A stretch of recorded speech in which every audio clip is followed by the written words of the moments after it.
Aí agora a pergunta que eu quero fazer, porque se o Fluminense ganhar esse Mundial de Clubes, que é muito difícil, mas pode ganhar... É assombroso o que pode acontecer se o Fluminense for campeão do Mundial de Clubes. Já pensou? Deixar gigantes europeus para trás e levantar a taça mais sonhada do planeta? Será que esse será o maior feito da história do futebol brasileiro? A gente vai debater tudo isso agora aqui no Radar da Bola. Então já deixa o like, se inscreve e bora nessa. Dá um debate aqui, porque o Renato já é o maior ídolo da história do Grêmio. Sem dúvida. Sim. Disparado. No mundo não tem um cara que seja tão ídolo como jogador e como treinador como é o Renato pro Grêmio. No mundo. Aí agora a pergunta que eu quero fazer, porque se o Fluminense ganhar esse Mundial de Clubes, que é muito difícil, mas pode ganhar, pra mim é o maior feito de um clube brasileiro na história do futebol. Pode botar o Santos de Pelé, pode botar o Flamengo do Zico, pode pegar o Palmeiras do Ademir da Guia, pode pegar o Corinthians do Cássio. Não tem. Não tem. Porque é um campeonato mundial contra todos os... Não tem, verdade. Todos. Perfeito. Então vocês concordam? Vai ser o maior... Claro. Ele vai ter que ganhar, na melhor das hipóteses, ele vai ter que ganhar a final, ou do Real Madrid ou do Paris Saint-Germain. É. Exato. O que não é batatinha pra ninguém, né? O melhor momento da história do Paris Saint-Germain, que acabou de ganhar uma Champions. Então, primeira pergunta. Esse, pra mim, vai ser o maior feito da história de um clube brasileiro no futebol. Pra vocês também? Pra mim, vai. Se o Fluminense ganhar esse Mundial. Eu acho que sim. É uma coisa assombrosa, né? Assombrosa. Você imagina o que eu penso e não muda um pouco.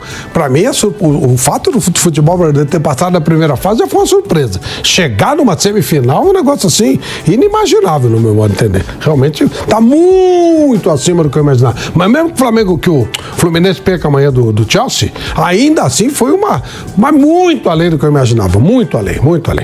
Eu também acho que é uma... E eu quero saber da galera que tá acompanhando aí. Você acredita que o Fluminense pode realmente superar Chelsea, PSG ou até o Real Madrid? Comenta aqui embaixo quem seria o destaque dessa campanha histórica. E claro, compartilha esse vídeo com aquele amigo tricolor ou rival que já tá tremendo. Isso aí é gigantesco. Então a outra pergunta. Se o Fluminense for campeão mundial, Renato já tem um gol de barriga na conta. Sim. Será que o Renato vira o maior ídolo da história do Fluminense? Não. Ué, não? O maior ídolo? Não, claro que não. Um clube que teve Tele Santana, que tem Rivelino. Não, mas o maior ídolo da história do Fluminense hoje, pra torcida, é o Fred, tá? O Fred que... Pra torcida é o Fred. O Fred não é nem o maior artilheiro da história do Fluminense, que teve o Valdo, que foi um puta jogador no Valência também, mas o Fred é um monstro, o Cano já tá sendo também. Não, o Renato não é, mas assim, não na galhofa, né? Mas assim, a barrigada, e um detalhe muito legal, porque o Renato tem história muito bacana no Flamengo, que o Renato fez um Flamengo da Copa União de 87. Esse é o problema. Contra o Ele Galo. circulou muito. Botafogo também, na final do 92 perde pro Flamengo, tá assim. Mas não é o maior ídolo, mas ele tá num estágio também fantástico. Eu botaria aí dois, Renato ou Thiago Silva. No maior ídolo. Thiago Silva Pra também. entrarem pra maior Mas ídolo. o maior ídolo é o maior. Normalmente ele tem que jogar quase sempre no mesmo time.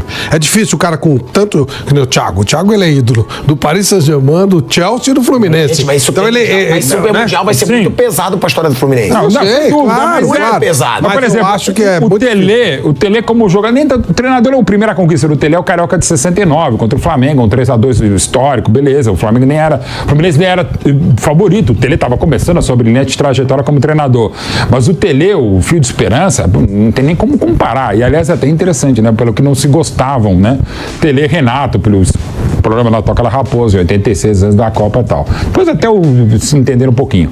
Mas enfim, o Tele é muito mais que o Renato, não tem nem como comparar. Claro, você vai Marcos Carneiro de Mendonça, que não é da nossa época, é da época do Flávio, Fita Roxa e tal. Não, o Renato, claro, para os mais jovens, normal, faz parte, né? Mas não. Eu acho que Renato ou Thiago Silva, pra mim, um dos dois seria maior que o Fred. Porque o título... jogador, mas o Fred aquela salvação do time do Cuca em 2009, que depois... Mauro, só que qual é o negócio? O Fluminense, sendo muito sincero, ele nunca esteve entre os maiores clubes do Brasil. Nunca. Assim? Entre os maiores, assim, de conquista, de título, de... Você bota ali... Você bota São Paulo, que é trimundial. Você bota São Paulo, que é trimundial. Você bota Flamengo, Palmeiras, Santos. Sim, tem menos títulos, ok. Entendeu? O Fluminense nunca entrou nesse hall da... Cara, esse título coloca. Pô, não, o Libertadores já, sim. E eu acho que ninguém vai conquistar. Ou só daqui a 4 anos, provavelmente deveremos ter pelo menos mais umas 2 Copas, até que a Arábia Saudita vai bancar até 34. Acho que a Copa do Mundo de Clubes deve ter 29 e vai ter também 33. Aí depois vamos ver, né? Então... Já vai ter Copa do Mundo. Então, se seria o maior feito de um clube na história do futebol brasileiro, botaria o Fluminense lá nesse Pro bolo. PSG vai ser, Pro Real Madrid é o 10º, mas vai ser o primeiro que... Não é que os outros não foram... Os outros são incontestáveis, pelo menos pra mim. Mas o campeão dessa Copa do Mundo de Clubes vai ter um título que ninguém tem mesmo, né? Alguns jogadores... Se o FLU levantar esse troféu, não tem como. Será um feito épico. E aqui no Radar da Bola você vai acompanhar tudo com opinião, bastidores e muita resenha. Então ativa o sininho, deixa o seu like e a gente se vê no próximo vídeo.